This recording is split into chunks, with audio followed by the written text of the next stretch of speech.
Long time no see, this is YouTube Medical University. Have you ever received a B or C on your health checkup results instead of an A? Have you ever gotten results like that? It kind of feels like getting graded at school, and when it's not an A, it makes you a bit nervous, doesn't it? You might wonder that, wait, is this really okay? So you rush to the hospital, but then they tell you it's actually not a big deal. Still, you keep getting flagged in your health checkups every year, so you're not really sure what you should be careful about. To begin with, you might not even understand what the items on the blood test mean. Many people likely struggle with this. As an active physician conducting follow-up exams and interviewing those flagged in company health checkups, I'll discuss what you must not overlook. I'll present the most concerning blood test items to watch. I'll discuss the risk if untreated, how many are flagged, and the benefits of taking immediate action. Considering all these factors, I made the ranking. Actually, there aren't that many key points you really need to focus on in your health checkup results. After watching this video, your health checkup results won't just cause anxiety, you'll have a concrete action plan to improve your health, so please watch until the end. Now, here's today's agenda. First, in the first section, we'll talk about the crucial points you absolutely shouldn't overlook. Your lifestyle habits will be laid bare. I'll present the top 7 to top 4 most critical values you need to watch out for. Next, I'll cover the top 3 most dangerous values. Finally, I'll discuss actions you can take today to help your future self. I'll share an action plan with you. It's great that you watch this video because you care about your health.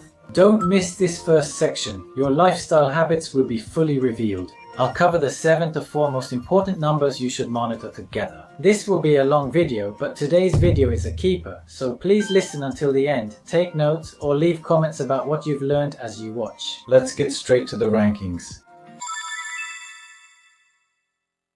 The 7th worst is this value called albumin. On test results, it's often written as albumin. Many of you are probably hearing this for the first time. In short, this reflects the overall nutritional status of your body. Actually, about 60% of the protein in your blood is this thing called albumin. So when we look at protein, please keep that in mind.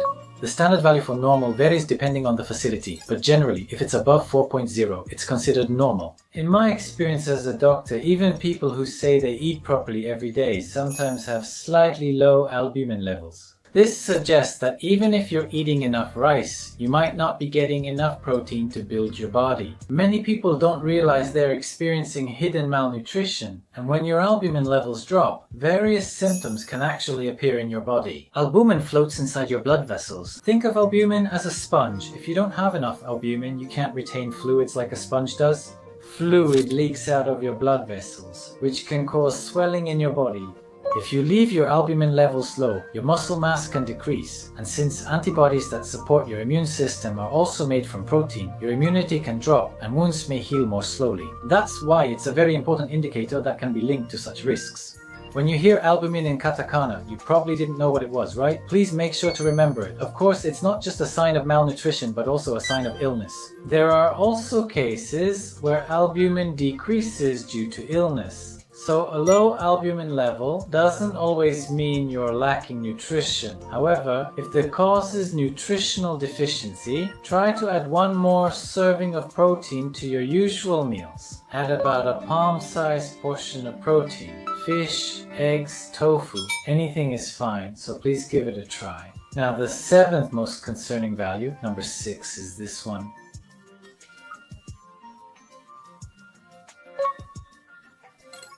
The value is called gamma-glutamyl transpeptidase. It sounds like a cool name, doesn't it? Many people who enjoy drinking in the evening might know about it. In short, it often picks up SOS signs from the liver, or the bile ducts that carry bile from the liver. Generally, a normal value is said to be below 50. When I look at the results from company health checkups, there are quite a lot of people with high values, especially men. Many people say, I get flagged for this every year, even though I'm careful about drinking. But if you're always getting flagged, it could be a very serious condition. The liver is known as the silent organ. By the time symptoms appear, the condition has often already progressed. However, that damage steadily accumulates over time. So this gamma-glutamyl transpeptidase value in health checkups shows liver inflammation. It's like a fire alarm detecting liver issues. Elevated gamma-glutamyl transpeptidase can indicate fat buildup in your liver or alcohol-related problems. It means that your liver is constantly being damaged due to liver disorders. Remember, there is always a possibility. Even if it doesn't hurt or itch, don't ignore it. Continued damage can cause cirrhosis, making your liver unable to return to normal. If you've had high gamma-glutamyl transpeptidase levels, please share in the comments after watching. Many others are in the same situation. If you suspect alcohol is the cause, try having at least one alcohol-free day. Skipping a day can make your next drink more enjoyable. Aim to make alcohol-free days a regular habit. How about that? Here's the fifth worst. It's potassium. Most of you likely know about potassium. It's a key mineral in the body along with sodium and calcium. Our bodies are maintained by the delicate balance of these minerals. Among them, potassium is actually considered a mineral that's good for the body because it lowers blood pressure. That's true, but actually having too much or too little of it can be life-threatening. It's a dangerous value. Potassium level is especially important. It's no exaggeration to say that it controls the rhythm of the heart. Normal blood potassium levels are about 3.5 to 5.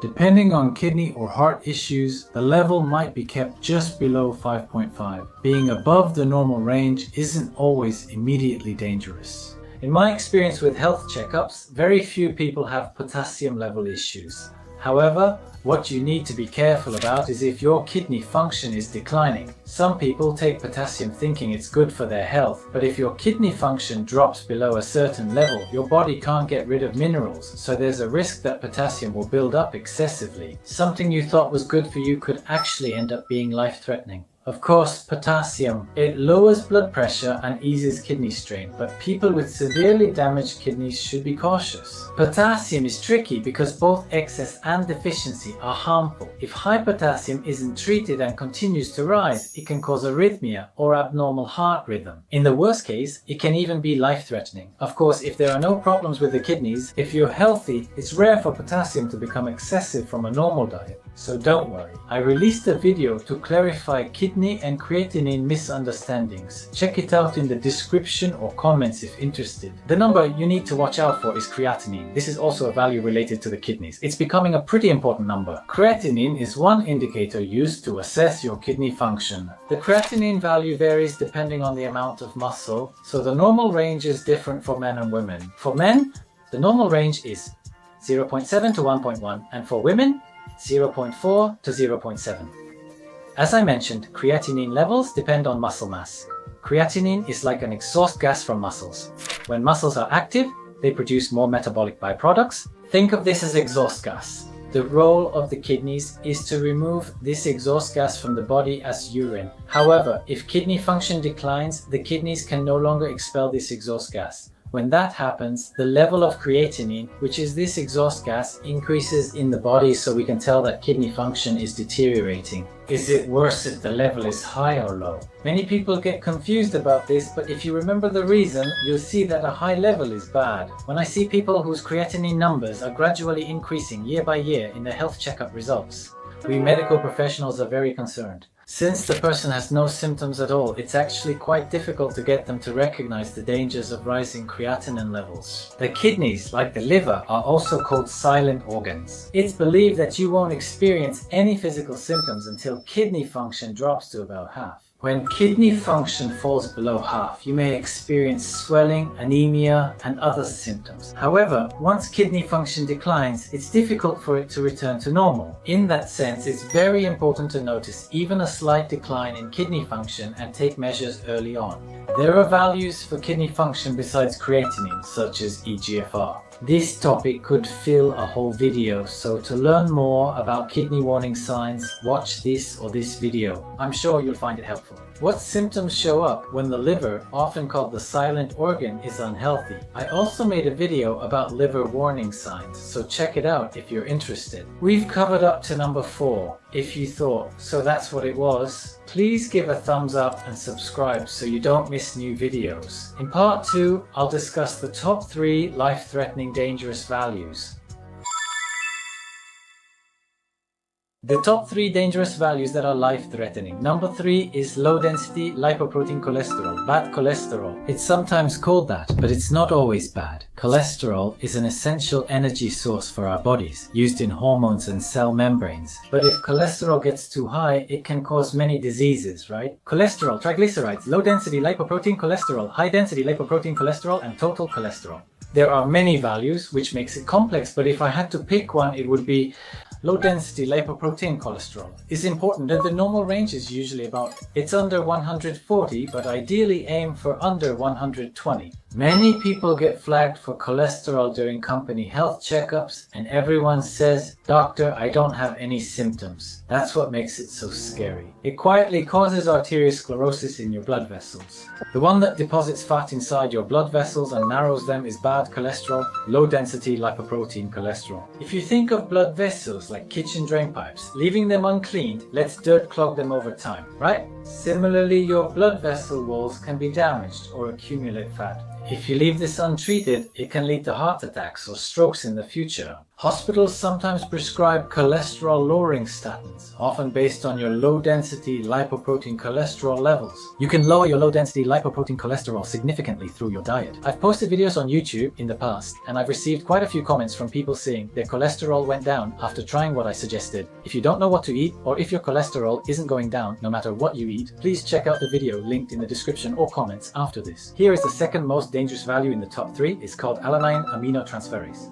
A lot of people probably don't know about this. They just vaguely think it's a liver value. They don't know the difference between aspartate aminotransferase and alanine aminotransferase. They may be called GOT or generative pre-trained transformer, but it's difficult to truly understand them. I think many people feel this way. Simply put, consider these values as indicators showing the extent of liver damage. Most facilities set the normal range between 5 and 45. Some people say, "Doctor, I don't drink alcohol, so why aren't my liver values going down?" Alcohol isn't the only reason your liver can be damaged. The values I mentioned earlier tend to go up when you drink alcohol. That's gamma-glutamyl transpeptidase. On the other hand, the alanine aminotransferase value often reflects the actual level of damage your liver is currently experiencing. If you eat too many sweets or too many carbohydrates, the excess energy that your body can't use gets converted into fat and starts accumulating in your muscles and liver. And once it builds up in your liver, that fat is called fatty liver. When fat accumulates in your liver, it can cause inflammation. This inflammation kills liver cells, releasing liver enzymes.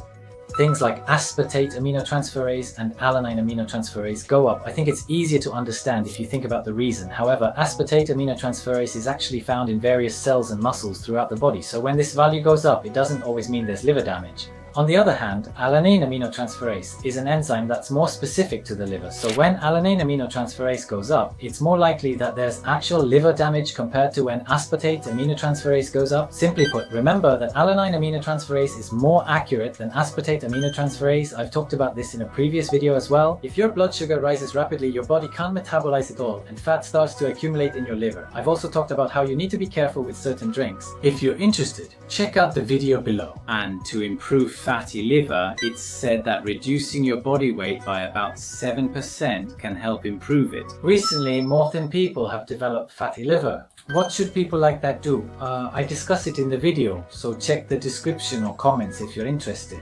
And now, the long-awaited number 1 value you should pay the most attention to is this: hemoglobin A1C. YouTube Medical University students already know this, right? But if you ask, what does this value mean? Only a few can answer. Simply put, please think of it as representing the average blood sugar level over the past 1 to 2 months. Most facilities consider the normal value to be between 4.6% and 6.2%. If it exceeds 6.5%, diabetes is strongly suspected, and when it goes over about 5.5%, it may be called a pre-diabetic state or borderline type. Think of this value like your body temperature. Most people have a normal temperature of about 36.5 degrees, right? Around 37 degrees C is a mild fever and can make you feel you're getting sick. It seems risky, right? So please add 30 to your hemoglobin A1C as well. I said it's dangerous over 6.5, but if you add 30, it becomes 36.5, which is normal body temperature, right? If your hemoglobin A1C is 7%, that's 37 degrees, which sounds dangerous, right? A hemoglobin A1C of 9% is similar to a 39-degree fever. If your hemoglobin A1C reaches 10%, you may need to be hospitalized immediately, and it could even be life-threatening. I've talked many times in past videos about how dangerous it is when this value is high. But if you leave your blood sugar high, the excess sugar actually binds with proteins in your blood vessels and forms what's called advanced glycation end products, or AGEs. These cause inflammation in your blood vessels and gradually damage them. And since symptoms tend to appear more easily in smaller blood vessels, places like the eyes, kidneys and feet, where there are many small blood vessels, are gradually affected first.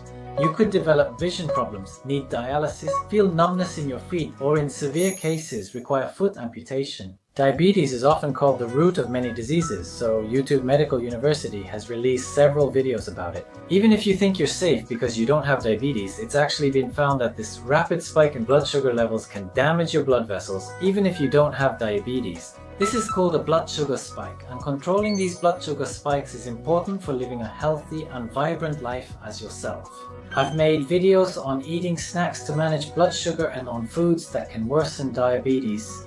And there are also some unexpected signs that can appear in people with diabetes. If you're interested, please check out the videos. How has it been so far? I've listed the top 7, but these values usually show no symptoms, which is why health checkups matter so much. It's important to properly look at and face the letter from your body, that once-a-year letter. If I explain in as much detail as in this video, it takes too long to do so in the examination room. That's why I make videos. I want you to find medicine interesting, and at YouTube Medical University, we provide information on preventive medicine and ways to avoid getting sick.